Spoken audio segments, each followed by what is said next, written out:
반갑습니다. 송원TV입니다. 오늘은 양평군의 각종 인허가 처리에 대한 절차와 이에 따른 현황을 살펴보고 문제점을 짚어보는 양평은 지금 그 세 번째 시간입니다.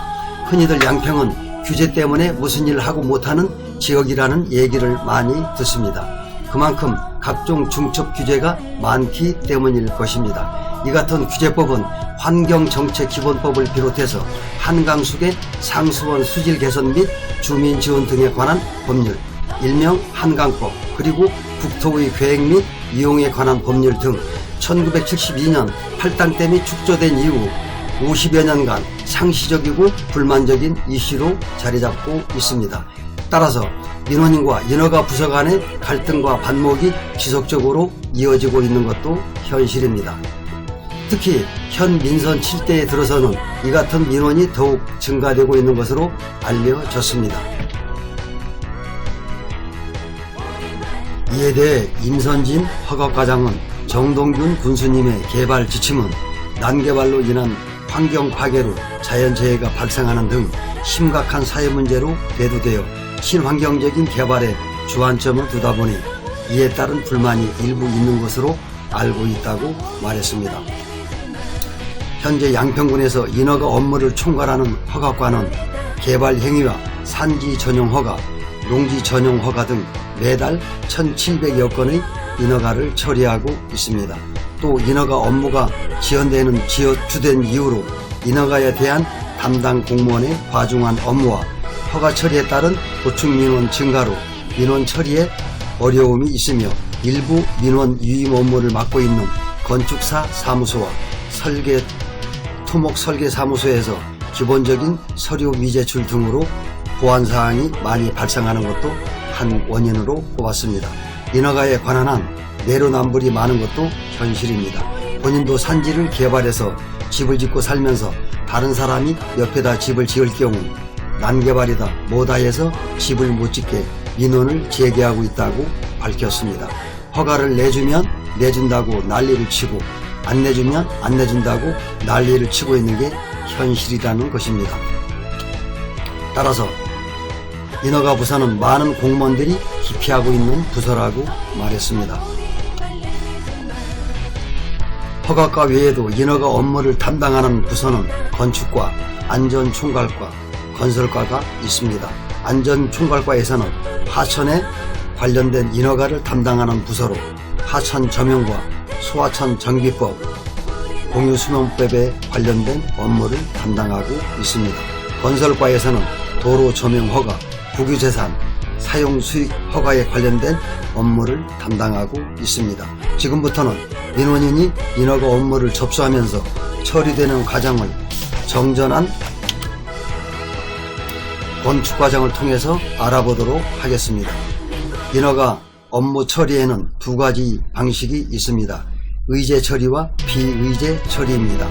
의제 처리는 한꺼번에 최종적으로 목적하는 인허가 처리하는 것을 말합니다.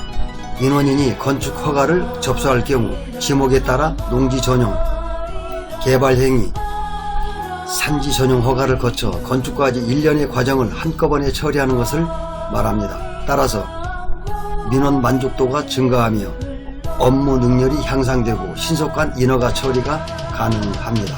이에 반해 관계 부서 간 협의 지연과 특정 부서의 업무가 편중되고 담당 공무원의 피로도가 증가하며 사후관리가 미흡하다는 단점을 지니고 있습니다. 비의제 처리는 민원인에 대한 재량권을 부여한 방식으로 1919년 1월 1일부터 시행해 오고 있습니다. 민원인의 선택에 따라 탄력적으로 토지 인허가를 처리하는 방식입니다. 최종 목적은 집을 짓는 것이지만 토지 인허가를 먼저 득하고 향후에 건축허가나 신고를 접수하여 처리하는 방법입니다.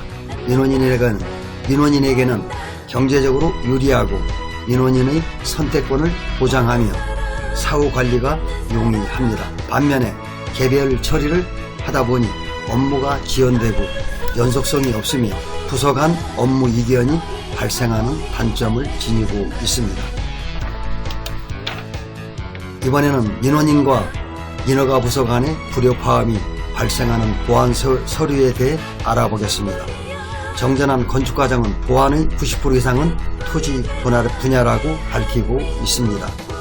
유형으로는 측량 성과도와 환경의 현장의 불일치, 산지 경사도와 도가 평균 25도가 넘는 경우, 진입로 관계 및 사용 승낙서 미비, 토지 소유권에 따른 분쟁 소지 등입니다. 민원인과 인허가 부서가 서로 원만한 관계를 유지하면서 인허가 업무를 처리할 수는 없는 것일까? 이와 함께 현행 인허가 제도의 문제는 없는지 양평지역 건축사회 우연배 회장님 모시고 얘기 듣도록 하겠습니다. 안녕하세요. 네, 안녕하세요. 네, 반갑습니다. 우리 회장님. 민원인과 인허가 부서와의 갈등의 주된 원인은 무엇이라고 생각하세요? 글쎄요. 어디나 갈등은 다 있는 건데, 특히 민원인하고 인허가 부서의 갈등이라는 거는, 서로 간의 그 목적을 취하는 거에 있어서 좀 달리하다 보니까 그런 거고요. 사실은, 입장이 다르기 때문에, 그러니까 저희는 민원인을 위임받아서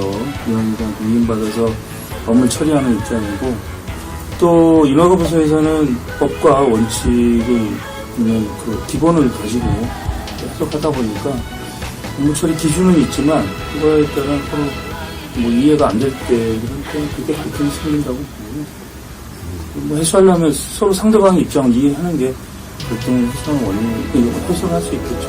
네, 그렇군요. 현 민선 7기에 들어서 전임 군수 때보다 인허가 처리가 지연되고 따라서 민원인의 불만이 증가되고 있다는데 그 원인은 또 무엇이라고 생각하십니까? 글쎄요, 딱히 더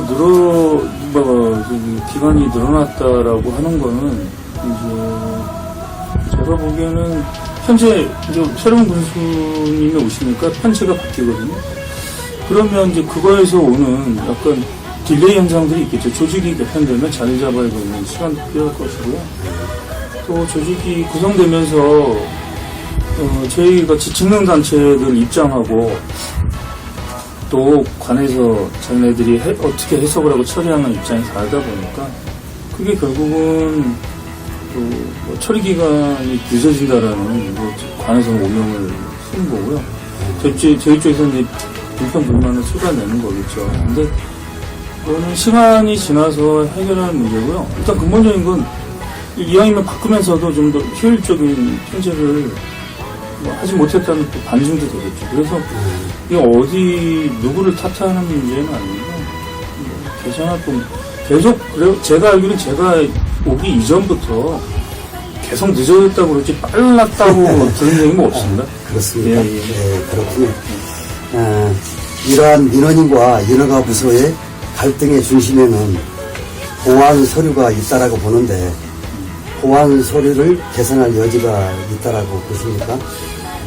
지금 이것도 같은 선상에서 보면 보안이라는 것도 관의 입장에서는 필요한 서류가 안 왔거나 도서 작성이 미흡하거나 이랬을 때 보통들 보안을 내거든요.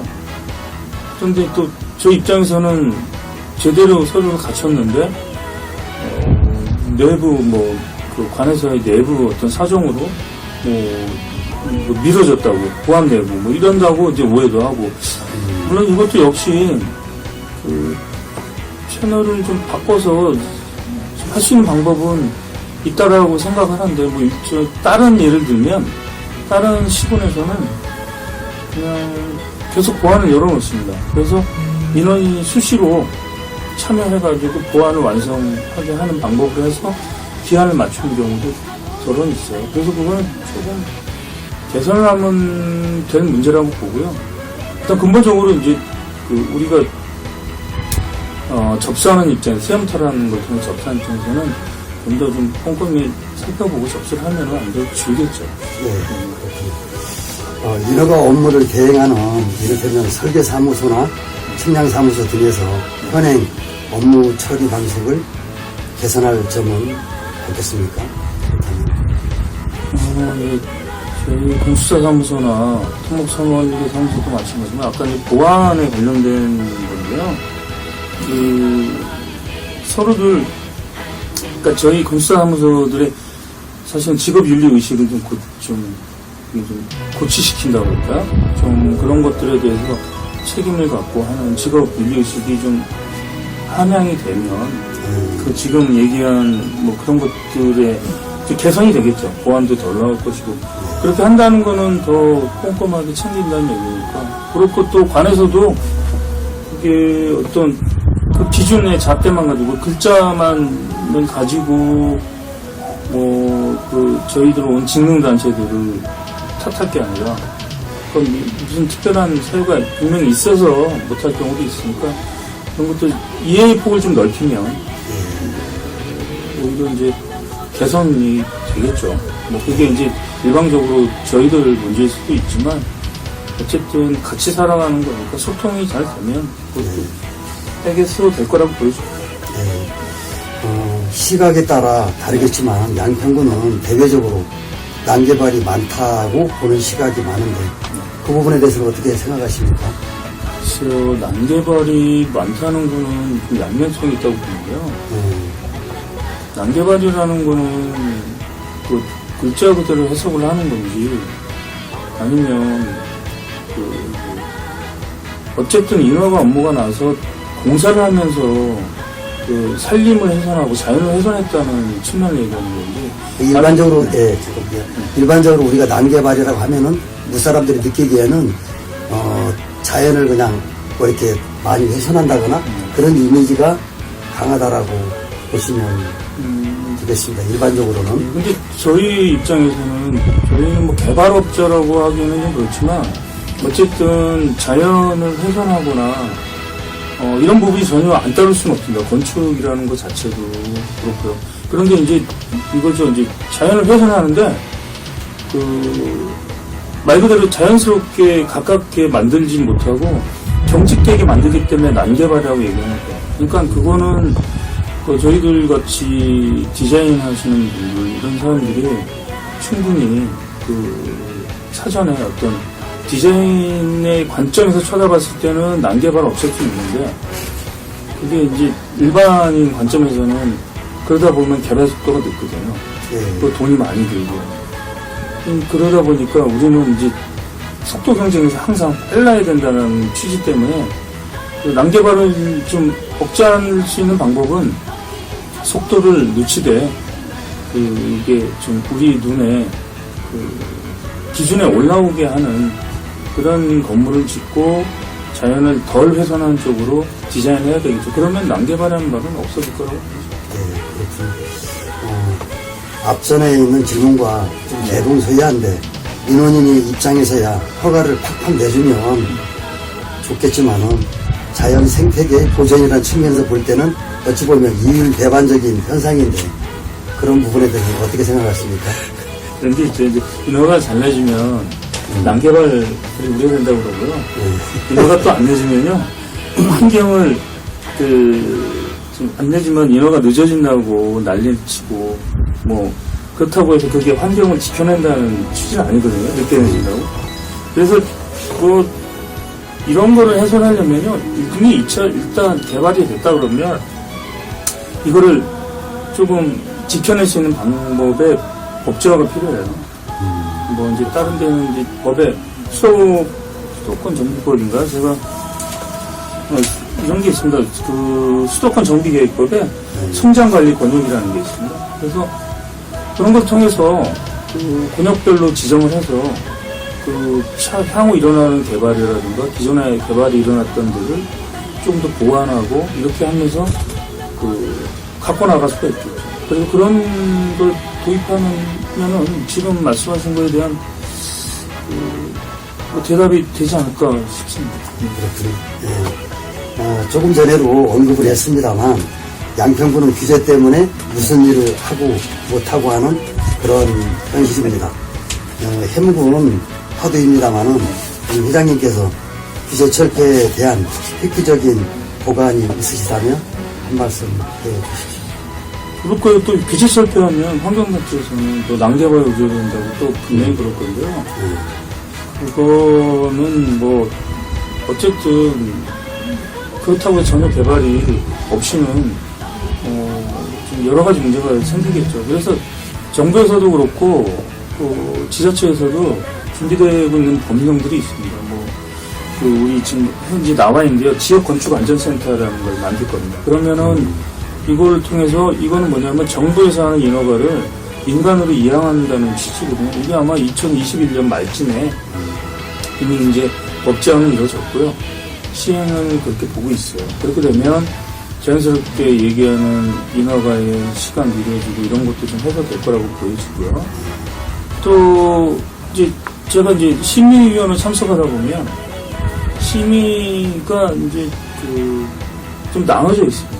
경관심의나 건축심의. 그런데 이것도 사업하는 사람 입장에서도 그렇고 조금은 필요하다면 공동심의를 해서 경관하고 건축을 같이 본다든가 하는 방법을 좀 찾아주면 소위 말하는 인허가 기간도 좀 단축하고요.